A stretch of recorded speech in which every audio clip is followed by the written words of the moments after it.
Вітаю! Сьогодні 11 вересня та 562-й день анексії Криму. В ефірі «Заман». Наша мета – повернути Крим. Про це заявив президент України Петро Порошенко на 12-му форумі «Ялтинська європейська стратегія», що стартував у Києві. Форум об'єднує політиків, бізнесменів, громадських діячів і журналістів. Обговорюють питання стратегічних відносин України та світової спільноти. Ялтинська європейська стратегія не в Криму, а в Києві. Півострів окупований і вже другий рік поспіль учасники збираються на материку. Тема 12-го форуму – у зоні ризику, як доля нової України впливає на Європу і світ. Your Excellencies, ladies and gentlemen, dear friends, it's an honor to me to open the 12th Yalta European Strategy meeting. Президент Порошенко закликав Захід зберегти і посилити санкції проти Росії, якщо триватиме анексія Криму і конфлікт на Донбасі. Ми маємо чітко визначити, що чинні санкції не лише залишатимуться доти, поки Росія окуповує Крим та підтримує нестабільність на Донбасі, але також будуть запроваджені посилені й обмежувальні заходи, якщо Росія і далі перешкоджатиме процесу мирного врегулювання. Європі не вистачає єдності щодо агресивної політики Росії. Про це сказав міністр закордонних справ Павло Клімкін. НАТО, на відміну від ЄС, дотримується чіткої позиції щодо агресора. НАТО зробило значно більше, ніж ЄС, оскільки в Євросоюзі поки у нас немає цільної і комплексної політики щодо Росії. Так, є лінія єС на збереженні санкцій, і ми вдячні за це. Але комплексного підходу в ЄС немає. У ході дискусії про проблеми безпеки екс-президент Латвії Вайра Віке-Фейберга, говорячи про Росію, підкреслила, що Європа межує з країною з психічним розладом. І це становить загрозу всьому світу. Якщо ви вважаєте, що можете зрозуміти почуття людей з психічними розладами, це не так. Помилка вважати, що на мир у світі не впливають параноїдальні нахили. Знаючи це, необхідно вжити заходів для захисту. Після виступу на зустрічі ЄС Порошенко наголосив, Росія причетна до розгойдування ситуації всередині України. І поки іноземні війська перебувають на території України і окупує її, це залишається головною проблемою на сьогоднішній день. Жодної альтернативи мінському процесу і політико-дипломатичному шляху звільнення цих територій не існує.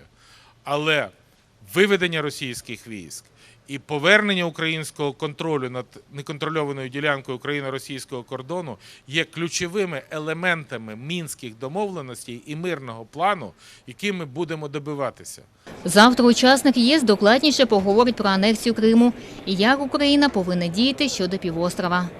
Ельвіна Сідбулаєва, Ельдар Ісматов, «Заман», АТР. Колишній прем'єр-міністр Італії Сільвіо Берлусконі прибув до Криму. Президент Росії Владимир Путін зустрів його на цвинтарі. У Севастополі вони поклали квіти до меморіалу, присвяченому пам'яті загиблих солдатів у Кримській війні. Кримінформ повідомляє, Берлусконі з приватним візитом відвідає Ялту. А нам вдалося з'ясувати, що завтра Берлусконі з Путіним відвідують Бахчисарайський хан-сарай, який закриють спеціально для них на 3 години. У місті вже готуються до приїзду політиків. На швидку руку залатали дірки в асфальті, білять бордюри. Містян попередили, що завтра перекриватимуть дороги. Докладніше про це дізнаєтеся у наступних випусках «Заман». У мережі з'явилося відео нового ешелону військової техніки у Криму. Видання «Сьогодні.UA» пише, потяг з російською технікою помітили під Сімферополем. На відео помітні БТРи, БМП і радіолокаційні системи.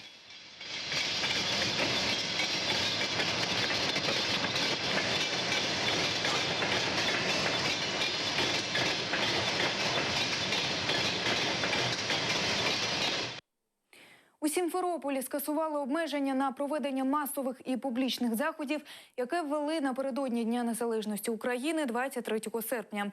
Прес-служба російської адміністрації міста повідомила, обмеження довелося ввести з метою запобігання виникненню надзвичайних ситуацій, а також для забезпечення пожежної безпеки.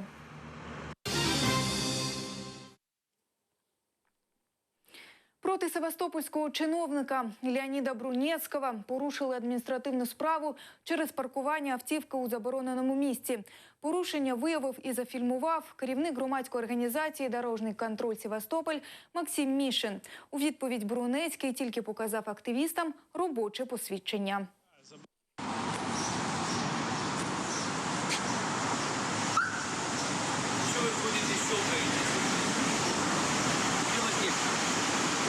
делаете? Почему не делаете? Общественными делами занимаемся. Тут парковка запрещена. Желтый бордюр. Ну, правила дорожного движения нам. Знак висит.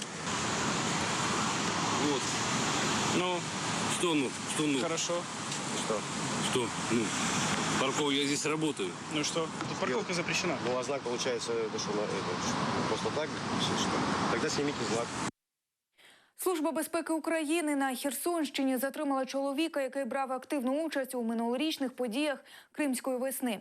За інформацією прес-служби відомства, в лютому 2014 року херсонець виїхав до Криму для участі у загонах самооборони. Там він приєднався до угруповання козаків, чергував зі зброєю на блокпостах, блокував українські військові частини, закликав громадян взяти участь у березневому референдумі про статус Криму.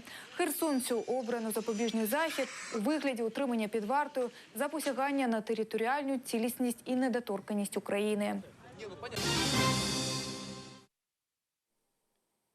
Рада національної безпеки і оборони вперше за 1,5 роки опублікувала карту воєнних дій у зоні АТО без жодного позначення обстрілів. Згідно з оприлюдненою мапою, вперше зафіксовано повне затища у лінії розмежування, а також на прилеглих до неї територіях. У штабі підкреслюють, що повне припинення вогню надає можливості українцям відновити зруйновану інфраструктуру, налагодити транспортне та логістичне повідомлення, більш активно проводити роботи з розмінування місцевості. Мирні жителі Донбасу, військовослужбовці сил АТО сподіваються, що мінські домовленості і надалі виконуватимуться ворогуючою стороною, а вирішення спірних питань і розбіжностей перейде у фазу перемовин. МЗС України висловлює протест у зв'язку з рішенням російського ЦВК утворити виборчі округи для проведення виборів депутатів Держдуми Росії у Криму. У відомстві зазначили, що це є грубим порушенням норм міжнародного права, законодавства України і положень резолюції Генасамблеї ООН «Територіальна цілісність України». МЗС закликає всі держави та міжнародні організації не визнавати будь-які виборчі процеси у Криму та Севастополі.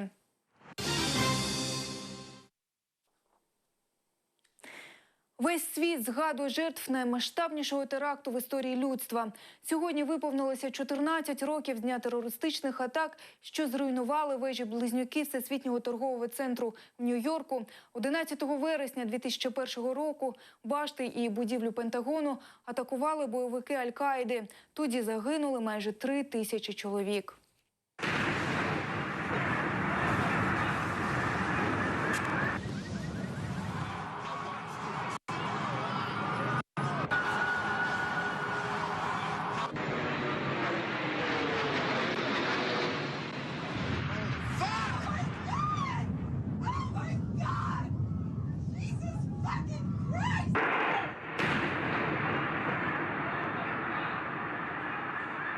Holy shit, man.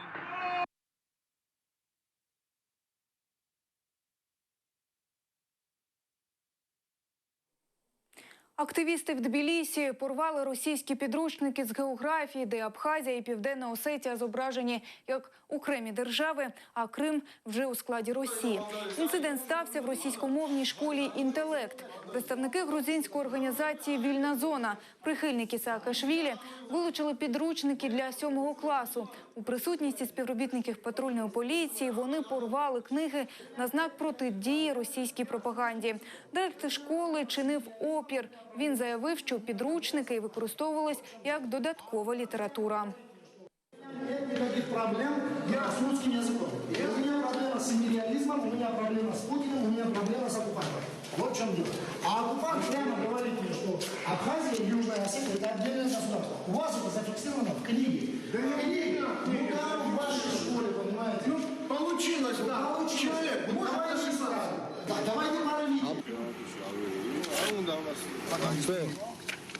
ლიტერატურის დიდება უკრაინას, დიდება საქართველოს, დიდება გმირობა.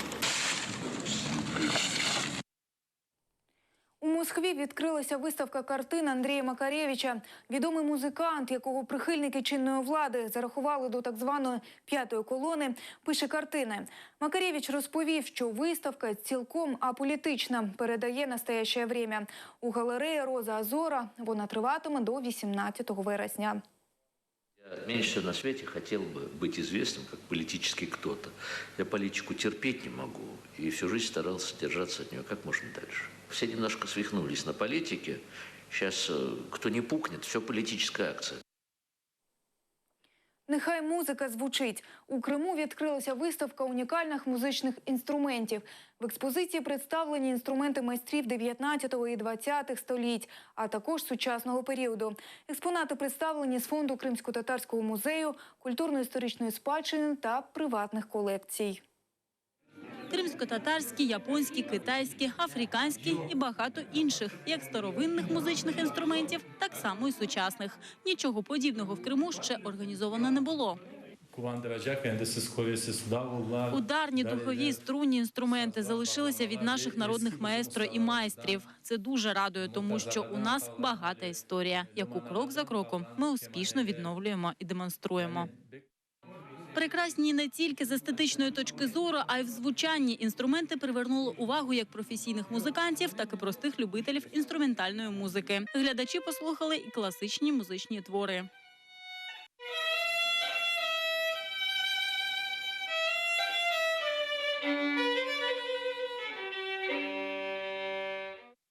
Крім музичних інструментів, виставку прикрашали роботи відомих художників і фотографії історії музичної спадщини. Сусана Веїтова, Енвір Османов, Заман, АТР.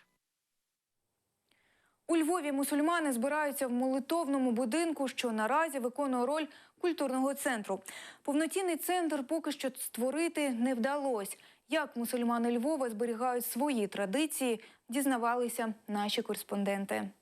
Мурат переїхав до Криму зразу після анексії. Через участь у мітингу 26 лютого біля Верховної Ради в Криму вирішив не ризикувати і змушений був покинути батьківщину. До Криму я не їжджу. Крим я не бачу. Дуже страждаю через це та сумую за батьківщиною. Звичайно, відкриття Ісламського культурного центру допомагає нам об'єднатися.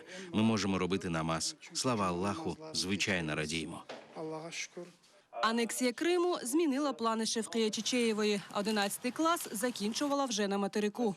У Львові поступила на факультет арабської філології. Уже учимо Коран, у кого каждый свой уровень. Больше украинок ислам принимают, знакомые есть. Вот. Альхамдулиллах, да, здесь проводятся уроки, лекции разные даются. Зараз у Львові проживає близько 2000 переселенців. В Ісламському культурному центрі для них організували курси вивчення Корану та основ ісламу. Будет открываться арабская школа. В арабскую школу она будет включаться сам арабский язык, также исламская культура, арабская культура, религиозные уроки. Также будем стараться открывать здесь курсы крымско-татарского языка. Мы должны стараться более быть активными, то есть движение, постоянно быть в движении, то есть привлекать людей, то есть стараться как-то им что-то показывать. Вот у нас есть это, у нас есть для детей это, у нас для женщин это есть. Ну, конечно же, в конце будет выбор за мусульманина. Поки місцева влада не готова виділити приміщення навіть для Кримсько-татарського центру. Лілія Зінідін, Асан Імінов, Заман, АТР. Наразі це все. Доброго вам п'ятничного вечора і вдалих вихідних. Нехай щастить.